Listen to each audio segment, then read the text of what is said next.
Hello friends, आप सभी को फिर से स्वागत करता हूं इस नई वीडियो में। तो फ्रेंड्स, आपको ये चीज़ पता है कि हम लोग जो बात करने वाले हैं क्लास जो आपका एसएससी जीडी का जो पेपर 2025 में चलेगा उसका हम लोग पीवाईक्यू सीरीज चला रहे हैं। तो ये इस चैनल पे आपको 2024 और 2023 मतलब कि 2023 और 2022 और 2021 की जितनी भी आपका प्रीवियस ईयर क्वेश्चन है, इस सारे के सारे क्वेश्चन आपको इस चैनल पे मिलेंगे। अगर आप इस चैनल पर नए हैं तो चैनल को सब्सक्राइब कर लीजिएगा, ज्वाइन कर लीजिएगा। तो मेरे फ्रेंड, ये जो आपका पेपर है ये ऑफिशियल पेपर है। ये 10 जनवरी 2023 में जो एग्ज़ाम हुआ था शिफ्ट सेकेंड का पेपर है। तो आप लोग चाहे मिलाने के लिए तो मिला सकते हैं। तो चलिए हम लोग स्टार्ट करते हैं बिना देरी को। तो ये आपके सामने क्वेश्चन दिख रहा है, ये आपका जीएस का पेपर है जो जीएस में आपको पूछे जाते हैं 20 क्वेश्चन। तो आपके सामने ये क्वेश्चन स्क्रीन पे दिख रहा है। सदानंद पीबी बालकृष्णन ने किस नृत्य शैली में संगीत नाटक अकादमी पुरस्कार जीता? तो ऑप्शन ए है लावणी, ऑप्शन बी है Kathakali, option C Bharatanatyam, option D Kuchipudi. तो इसका जो करेक्ट आंसर है लावणी, जो कि करेक्ट आंसर है। चलिए अब बढ़ते हैं हम नेक्स्ट क्वेश्चन की ओर। निम्नलिखित में से कौन ब्रिटिश भारत में भारतीय सिविल सेवा में भर्ती होने वाले पहले भारतीय थे? Option A Satyendra Nath Tagore, option B Rahimtulla M Sayani, option C है रविन्द्रनाथ टैगोर, ऑप्शन डी है सुरेंद्र नाथ बनर्जी। इसका जो करेक्ट आंसर हो जाएगा ऑप्शन नंबर ए, जो कि राइट आंसर हो जाएगा सत्येंद्र नाथ टैगोर, जो कि करेक्ट आंसर है। तो दोस्तों, इसका जो आंसर होगा, इसका आंसर कथकली, जो कि राइट आंसर हो जाएगा ऑप्शन नंबर बी, जो कि करेक्ट है, ये गलत है। तो चलिए बढ़ते हैं हम नेक्स्ट क्वेश्चन की ओर। बैडमिंटन के प्रत्येक गेम में कितने अंक होते हैं? जो बैडमिंटन खेला जाता है मेरे साथियों, उसमें कितने प्रत्येक गेम में कितने अंक मिलते हैं उसको बताना है। तो option A 15, option B 21, option C 11, option B 20। तो इसका जो करेक्ट आंसर हो जाएगा ऑप्शन नंबर बी, 21 अंक मिलते हैं। तो दोस्तों अब बढ़ते हैं हम लोग नेक्स्ट क्वेश्चन की ओर। ओलंपिक में भारत के प्रथम ध्वजवाहक कौन था? ओलंपिक में भारत के लिए प्रथम ध्वजवाहक कौन था? तो option A Kurma Banerjee, option B है Dhyanchandra, option C Lal Sahib Bukhari, option D है जफर इकबाल। तो इसका जो करेक्ट आंसर हो जाएगा option number A Kurma Banerjee, जो कि क्या थी, ओलंपिक में भारत के लिए प्रथम ध्वजवाहक थी। तो दोस्तों, अगर आप इस चैनल पर नए हैं तो आप चैनल को सब्सक्राइब कर लीजिएगा, बेल आइकन को प्रेस कर लीजिएगा। दोस्तों, मैं आपसे यही बताना चाहूँगा, अगर मेरे भाई अगर आपको ये वीडियो अच्छा लगता हो तो वीडियो को शेयर कर लीजिएगा, सब्सक्राइब जरूर कर लीजिएगा। अब बढ़ते हैं हम नेक्स्ट क्वेश्चन की ओर। महात्मा गांधी जो नई श्रृंखला के 50 रुपये के जो नोट आई है उसका आधार रंग क्या है?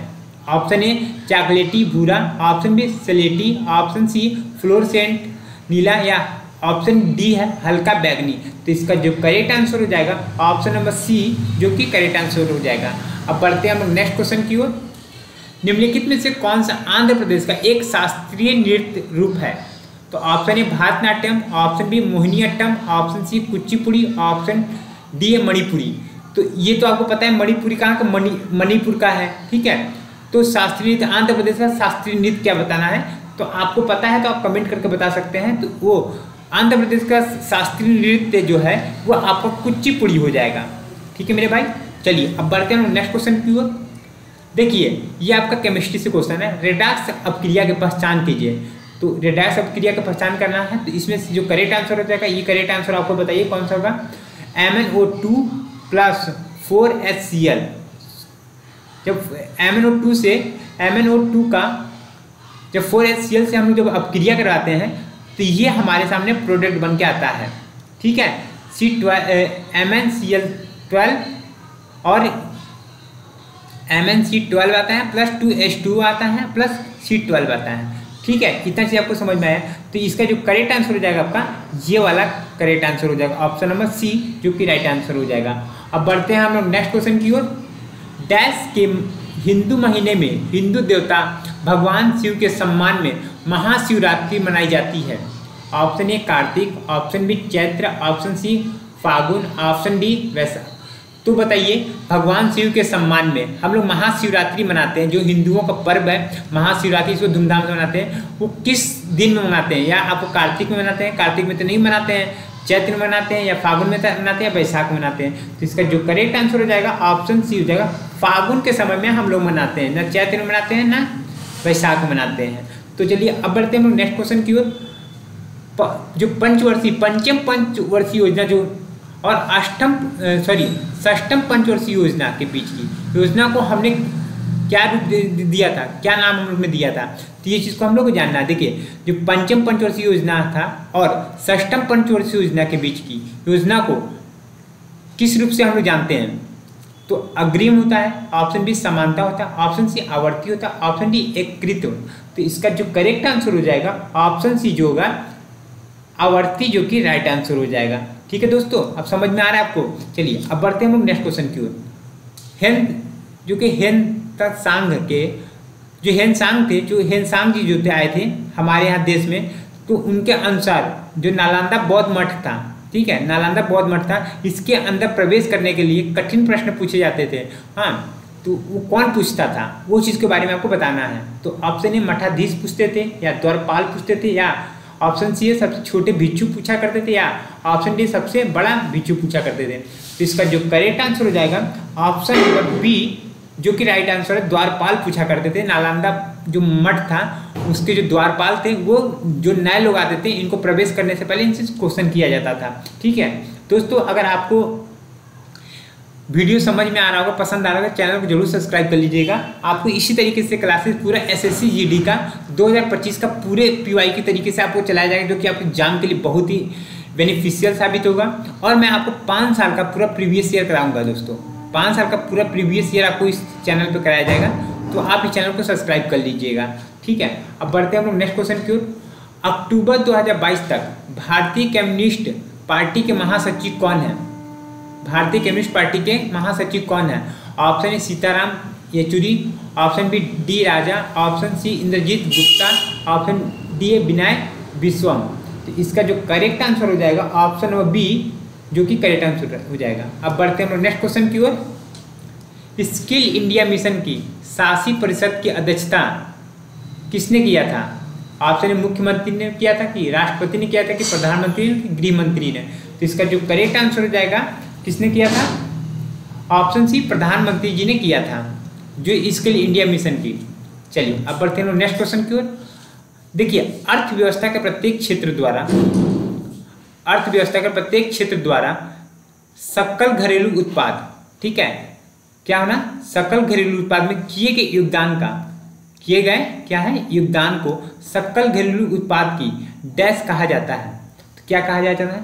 ऑप्शन ए संरचना, या ऑप्शन बी नाम मात्र संरचना, ऑप्शन सी है वास्तविक जीडीपी, या ऑप्शन आपका जो 4 है ये कहेंगे वास्तविक संरचना। तो इसका जो करेक्ट आंसर हो जाएगा ऑप्शन नंबर, आपको कौन सा करेक्ट आंसर हो जाएगा? ऑप्शन नंबर 1, जो कि संरचनात्मक संरचना, जो कि करेक्ट आंसर हो जाएगा। अब बढ़ते हैं हम नेक्स्ट क्वेश्चन की ओर। घुमंतू पशुपालन में चरवाहे अपने पशुओं के साथ एक स्थान से दूसरे स्थान पर और डैश के निर्धारित मार्गों से जाते हैं।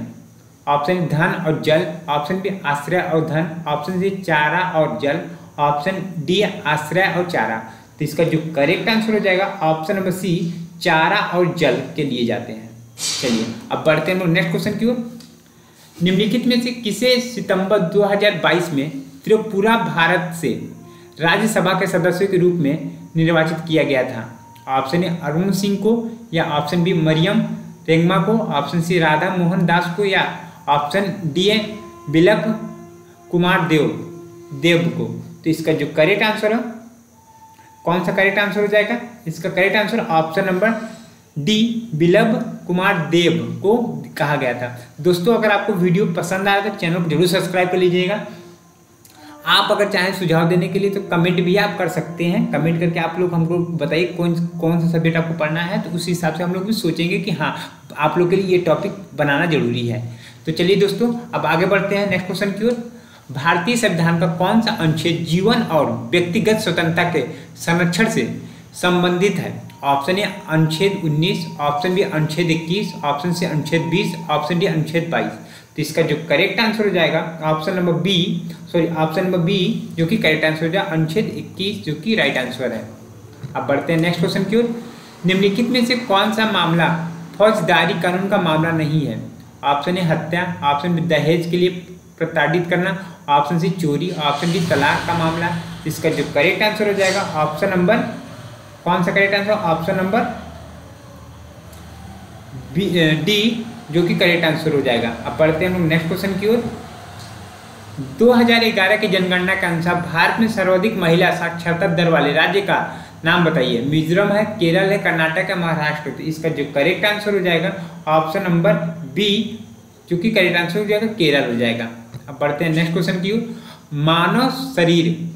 मानव शरीर में भोजन एक सतत नालिका से होकर गुजरता है जो शुरू होता है और गुदा पर समाप्त होता है। किससे शुरू होता है, किस पे समाप्त होता है? गुदा पे समाप्त होता है। इस चीज को आपको याद रखना, गुदा पे समाप्त होता है।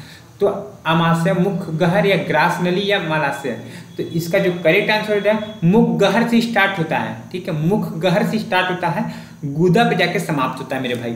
ठीक है, अच्छा अब बताएं तमिलनाडु के तट पर वर्षा का बड़ा हिस्सा के दौरान होता है और ऑप्शन ए अप्रैल और मई, ऑप्शन बी है अक्टूबर और नवंबर, ऑप्शन सी मई और जून, ऑप्शन डी अगस्त और सितंबर। तो इसका जो करेक्ट आंसर हो जाएगा ऑप्शन नंबर बी जो कि राइट आंसर हो जाएगा। तो दोस्तों आप लोग को वीडियो को ऐसा लगा कमेंट करिएगा। अब मिलते हैं हम लोग नेक्स्ट वीडियो के लिए, तब तक के लिए धन्यवाद दोस्तों, थैंक यू, जय हिंद दोस्तों। अब हम लोग मिलेंगे नेक्स्ट वीडियो।